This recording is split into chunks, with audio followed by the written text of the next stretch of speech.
Have you ever had that strange feeling like you're watching yourself from outside your own body?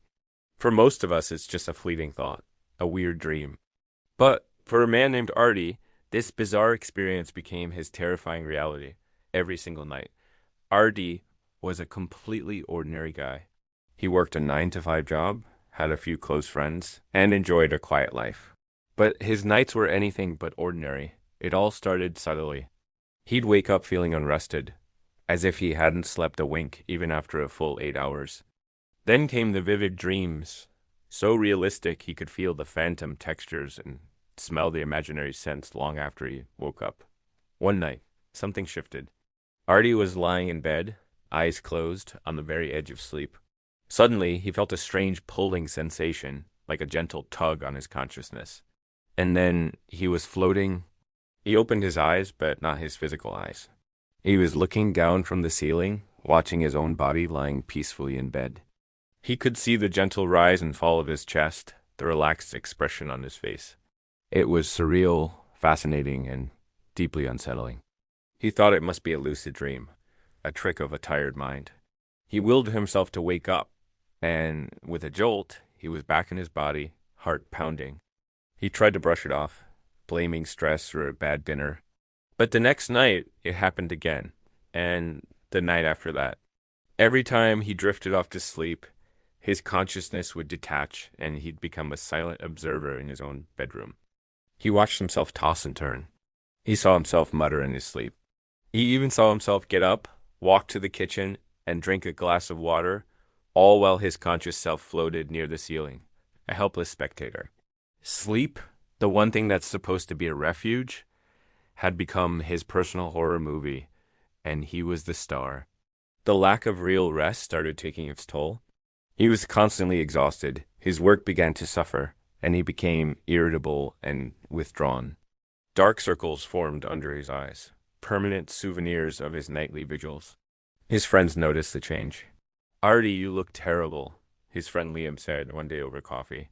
"Is everything okay?" Artie hesitated. How could he explain this? That he was spending his nights as a ghost in his own home? It sounded like something out of a sci-fi novel, but he was desperate. He took a deep breath and told Liam everything.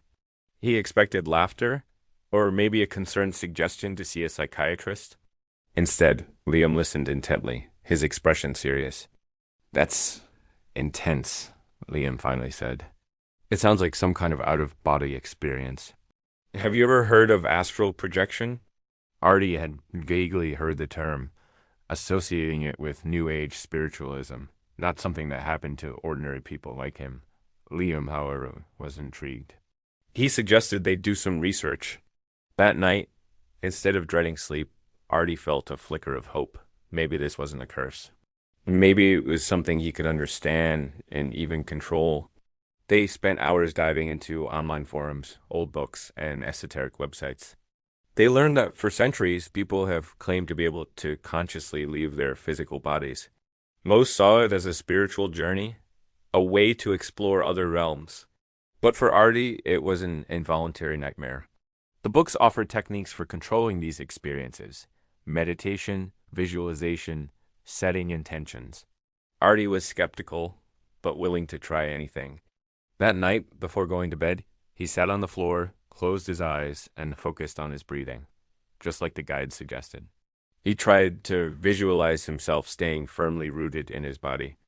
He repeated a mantra in his head: "I will stay. I will rest." As he lay down to sleep, he felt a familiar pull. His consciousness started to lift. But this time, instead of panicking, he focused on the sensation, on the mental anchor he'd tried to create. For a moment, it worked. The pulling sensation lessened. He felt himself sinking back into his physical form. He was on the verge of a real, restful sleep for the first time in weeks.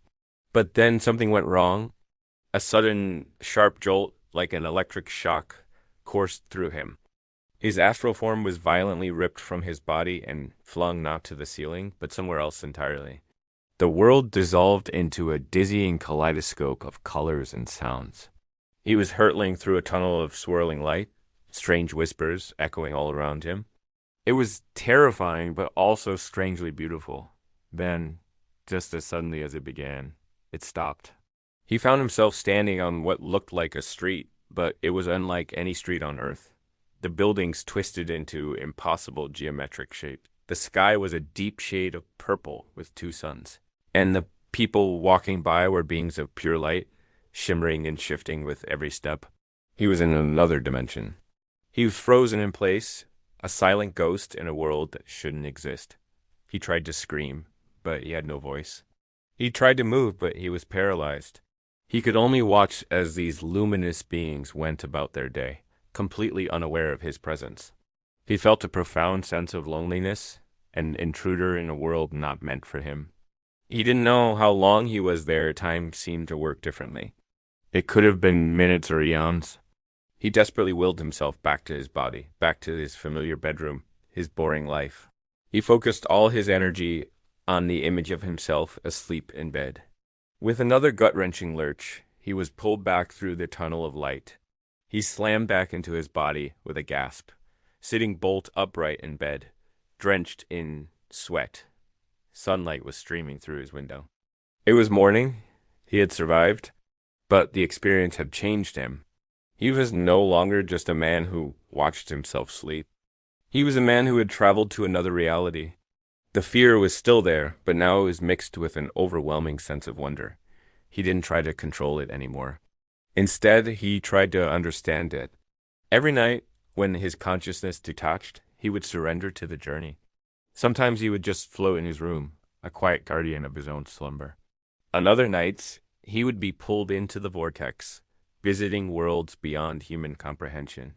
He saw cities made of crystal, forests of glowing fungi, and oceans that hung in the sky like clouds. He never interacted with these worlds. He was always an invisible observer, a cosmic tourist. He started keeping a detailed journal, sketching the impossible landscapes and trying to describe the indescribable beings he encountered. His exhaustion was replaced by a strange kind of energy, a secret knowledge that fueled him.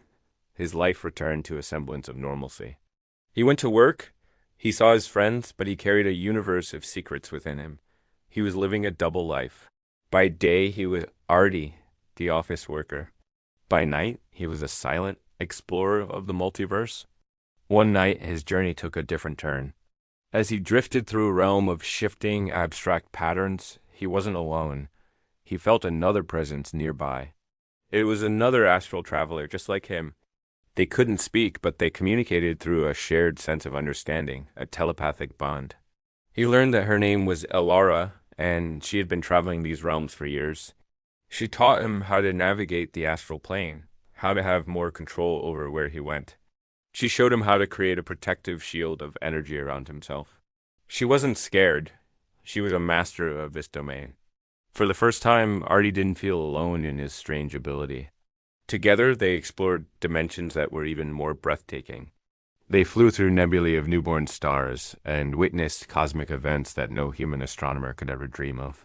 His nightly excursions were no longer terrifying accidents, but incredible adventures. One day, Liam asked him, "So, are you still, watching yourself sleep?" Artie smiled, a genuine, relaxed smile. "Something like that," he said. "But it's not so bad anymore. In fact, it's pretty amazing. Artie never found a cure for his condition. He never went back to being a normal sleeper.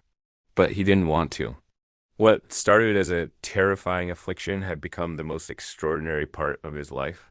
He was the man who watched himself sleep, but he was also the man who had seen the universe. He learned that sometimes the things that scare us the most are just doors to experiences we can't yet imagine. His body would rest in his bed, but his soul was out there, dancing among the stars. And so his nights remained an adventure, a secret between him, his body, and the infinite cosmos. Thanks for watching. If you have ever had a strange dream or unexplainable experience, share it in the comments below. And don't forget to subscribe for more stories that explore the mysteries of our world.